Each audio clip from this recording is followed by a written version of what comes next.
Hello, and welcome to part 2 of Unlocking Your Bible.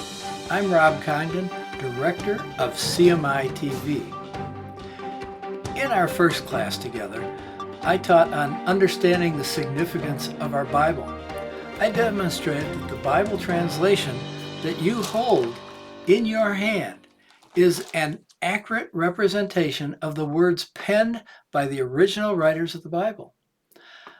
I presented a comparison of the textual reliability of our Bible to the reliability of the ancient writings of Plato, Tacitus, Herodotus, and Aristotle. In that video, I showed that the Bible has the greatest reliability of any ancient writings. In other words, it truly reproduces the original writers' words as the Lord gave them to them. I then presented the history of our English Bible and a discussion of the Greek manuscript families used to produce our English New Testament translations. Now in this class, I'd like to take 2 verses of the Bible and analyze them using the tools of an online Bible program. Now, our goal is not to dissect a verse or passage for an intellectual knowledge. Rather, it is to determine the very mind of God and what we are to understand that God is saying to us in a verse or passage.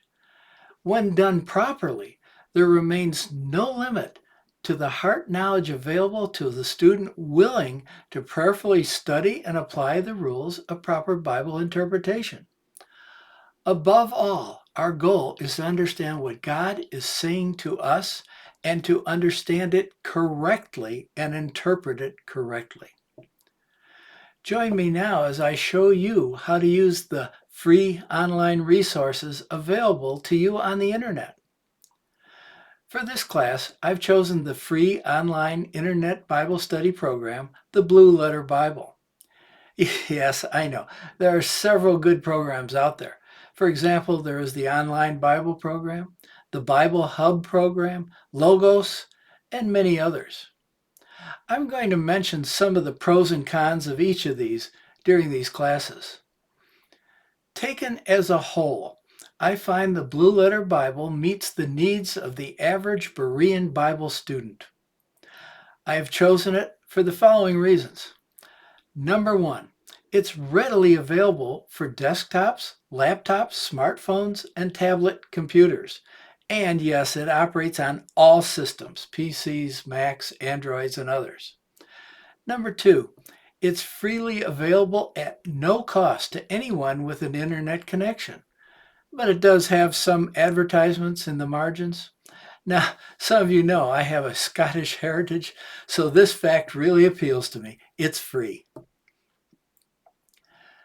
Thirdly, it offers the major Bible study tools needed to dig deep into a passage or a verse. And finally, it's easy to learn. Now that's a real value to all of us. I would note that you can reach this online Bible program from our website, classesforbereans.com, or you can enter blueletterbible.org on your computer and you can use the program. As we begin our study, I'm going to demonstrate using my desktop computer because it's got a bigger screen for you to see. You'll find there's very little difference between it and a tablet or a phone version. As mentioned in our first class, this will be a hands-on experience. I would suggest that as I move through the steps on the screen, you stop the video and try them on your computer. I am sure you will learn how to use the program very quickly and find it useful whenever you are studying your Bible. As I've done this, I've learned something for me, and that is how hard it is to explain a computer program to people who aren't standing with me and ask me quick questions. So don't hesitate to send in questions, emails to me, and also bear with me as we do this because my goal is to get you the information So I'm not going to formally edit these videos. I'll stumble on some words. I'll have to rephrase things or say, oh no, I meant to say. That's all right. Be patient with me because your goal is to learn the program and not just to see a perfect video. Now, as we open the program, we'll begin by making one significant choice. What English translation you want to use. This choice will significantly determine which sources will be presented when you use the program. For you see, some materials, such as concordances, Bible dictionaries, lexicons, commentaries, and other tools, are keyed to a specific English translation. Therefore, the one you choose, they'll be keyed to that.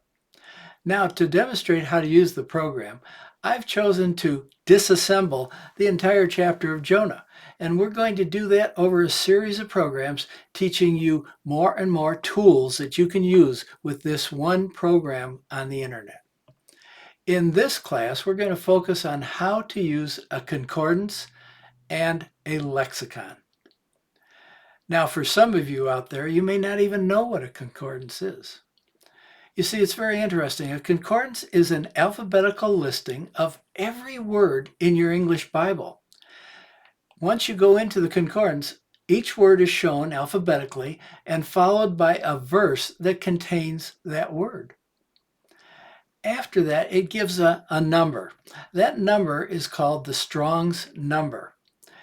In the dictionary section of the concordance, you will use that number to see the definition of the original language word that the English word is the translation of. Now, historically speaking, there are two prime concordances. Both are equally good: Young's Concordance and Strong's Concordance. Now, Strong's has become the predominantly used one, and you'll see why in just a moment here. In 1890, James Strong published his concordance after years of work when he taught theology at Drew Theological Seminary. Using his knowledge of the original languages, he listed every English word and its original Hebrew, Chaldean, or Greek equivalent. Now, his goal, as he stated, was not an in-depth dictionary of the original words, but merely to give brief and simple definitions, and suggested that students go to the in-depth lexicon that gives expanded definitions and often the history of the words. In his work, Strong collated 8,674 Hebrew words and 5,624 Greek words in his concordance. Now just imagine for a minute the hours he spent on this. He had to do it with paper and pen, and we have computers. The next time you type a word in your computer and it gives you all the information that Strong gathered after years of work, remember, it now takes you just seconds. So join with me now as we turn to our computer and learn how to use the concordance.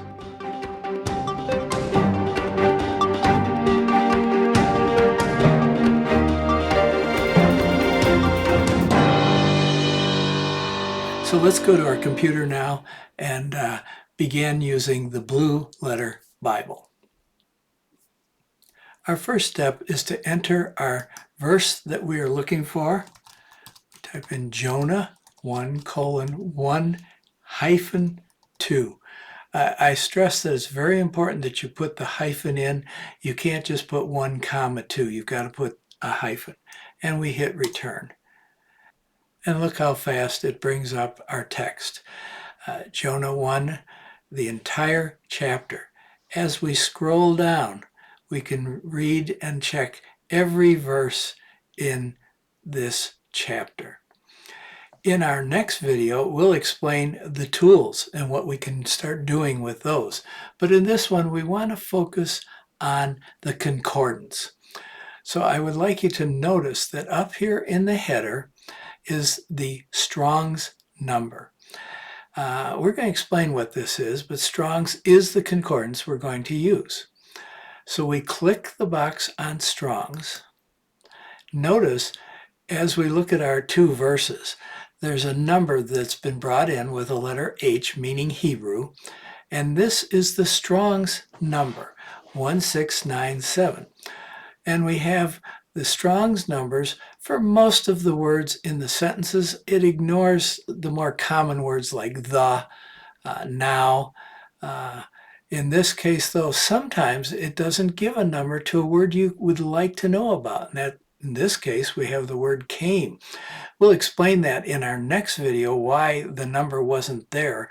And we'll see why there is more information available through your Blue Letter Bible to find out why that number wasn't there, or significantly, what is the word came in the Hebrew. So we have all these Strong's references. We're going to click on the H1697 for the word word, and before us comes up the Hebrew word that word in the English is equivalent to. Here again we see it's Strong's 1697. So what we're going to look at initially is all the information that Strong's Concordance in its hardcover version gives to us to be able to understand and learn from. First of all is given the Hebrew of this word in our English. Word is going to be davar. It's always remember, Hebrew reads from right to left. Here we have the transliteration. All they've done is taken each Hebrew letter and put it the equivalent of the English letter. So it's D-A-B-A-R is how we would transliterate it, and this is it in the Hebrew. But here is the pronunciation of it, dawa. But Hebrew, no one knows how it was pronounced back in Jonah's day, and so this is a more modern pronunciation of the word. When I took Hebrew, I learned it as davar. Over here on the speaker, we can click on this, and when we do, you will hear the pronunciation. Strong's H 1697. Davar. Davar. So he basically translates it as I do, davar. Okay? Next is the part of speech. Now, in our next video, we're going to really look into this, but for now, we see it's a masculine noun, so we know that this davar is a noun. Next to it is its root word. This is kind of like ancestry. When the Hebrews wanted the noun for word, they went to their verb, which is given here. Now, this word is the root, if you will. From it, they built up a series of words. You know, in the German language, if you know that, they build up words by adding word after word and pulling them all together. Well, in the Hebrew, they started with verbs, and they started modifying just what are called, in this case, the points, to create it as a noun. So when you're reading it, you know it's a noun, not a verb. We'll get into that too. Believe it or not, you're going to start learning grammar very easily by using this program. Next, we have a dictionary aid. This is Twat. It's a very common book of words of the Old Testament. It's a dictionary called the Theological Word Book of the Old Testament. It is an extremely useful book. It's actually 2 volumes. It's expensive. But if you do a Google search, you probably can find it free on the internet. And in case you can't, there are programs like Logos that you pay for, and it is included with those. So I would urge you to Google search Twat, or Theological Word Book of the Old Testament, and you'll be able to find it. After that is the page number that davar will appear on. Now, because it's a copyrighted book, Blue Letter Bible doesn't include it free with their program. So Twat, again, it's an extensive study of the history of the word and how its meaning is understood. And we'll also give you this idea of where it came from the verb. Next, we move down and we have the King James Version translation count. This tells us that this davar, occurs 1,439 times in the Old Testament. Notice, though, it tells us that as word, davar, translated our English word word was done 807 times. But that means that 231 times it's also translated a thing. 63 times it's matter, 51 acts, chronicles, sayings, commandments, and miscellaneous. That means it's translated by a single English word only one time using that English word. We have to understand that when you're studying a language, there is not an exact equivalent from a Hebrew word to a single English word. The Hebrew word, by the way, Hebrew is a very simple language. It incorporated countless nuances and meanings. And if we look at the context in the Hebrew, we can see what English word is really the best equivalent for it in that verse. And therefore, in 807 verses, the best English equivalent was word. But in 20 verses of the Old Testament, commandment fits the context better. So again, don't get upset that one Hebrew word doesn't have a single English word. The translators have done their best to pick the right choice. They make the choice. They base that on the grammar. You're going to see grammar is very crucial. On the context and how it's used. Sadly, sometimes they base it on their personal agenda or their doctrinal beliefs or just their likes. But we have to look at when there's a large number of translators working together on scriptures, they tend to minimize these other factors and really choose what's the best English equivalent. So here we have all the equivalents that it is when it occurs 1,439 times in our Old Testament. As we move further, we come to the outline of biblical usage. Now I'm going to just tell you, I don't use this at all, but you may find it helpful. If you're not sure what something is and it's got a question mark, click on the question mark. And it will tell you, in this case, this outline of biblical usage, it was created by Larry Pierce. He's the creator of the online Bible. That's another computer, internet available Bible. And it's used with his permission. If you want more information, you can click on it and get that. So he's created an outline that you might say, this is the typical uses of it. Speech, word, speaking, thing. There we have thing again. It's a speech he puts as kind of first. Then he says we could next consider as kind of an utterance or words or business occupation, acts, manners, case, etc. So he gives you kind of a ranking in his mind of how you should view this or how it's used. Now, as we move down further, we come to Strong's definition. Notice that Strong, remember, he gives you simpler definitions. He gives you the Hebrew first, which we have up here. He gives you the transliteration, dabar, that's where they got it for this box. Davar, from, again, the verb. He gives you, and he starts explaining how he defines it as he sees it. It's a word. By implication, a matter is spoken of, something we're speaking of, a thing, adverbally, a cause. And he goes on and he gives you more information about what this word's equivalence is in the English. Now, Strong's dictionary, and that's what it is limited, designed to be simple. When you want to know more about the word, a greater in-depth, we move to a lexicon, which is an expanded, if you will, concordance.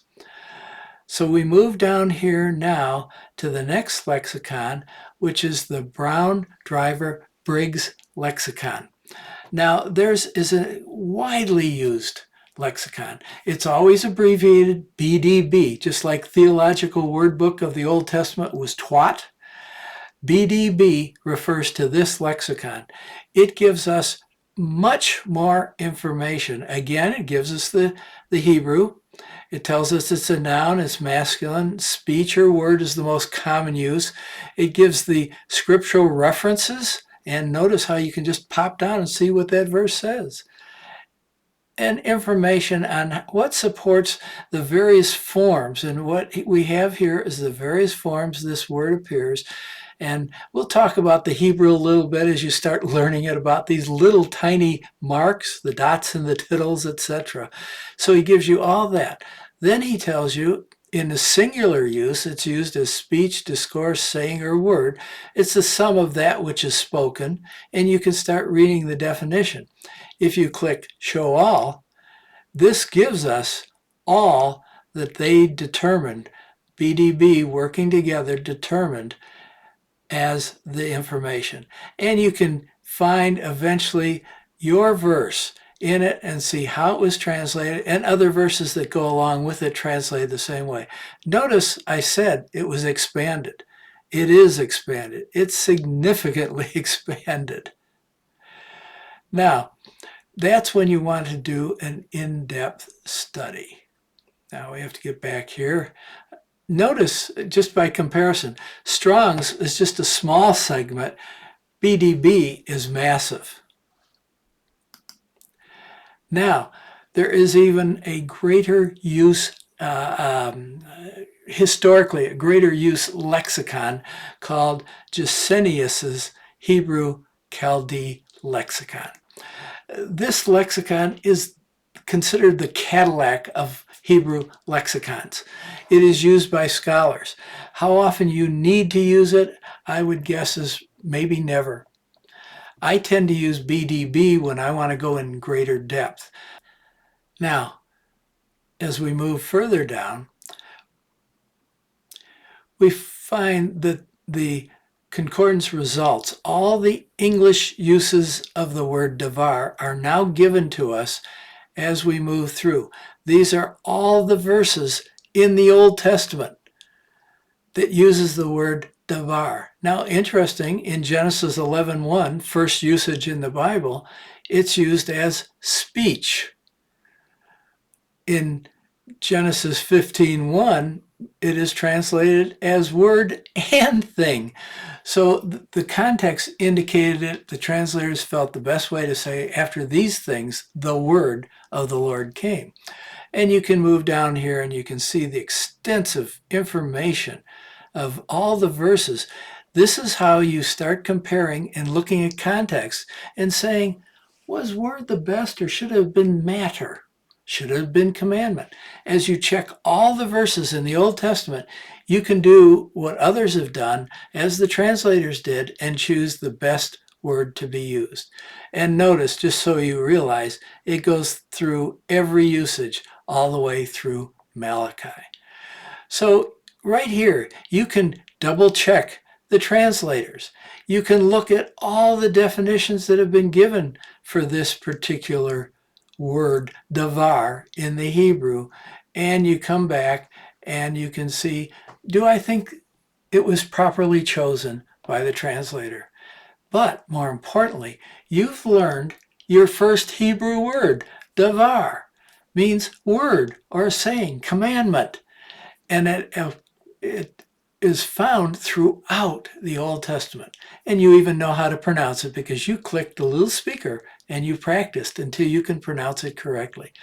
So this is the start of using a concordance. In our next video, we're going to take it a step further.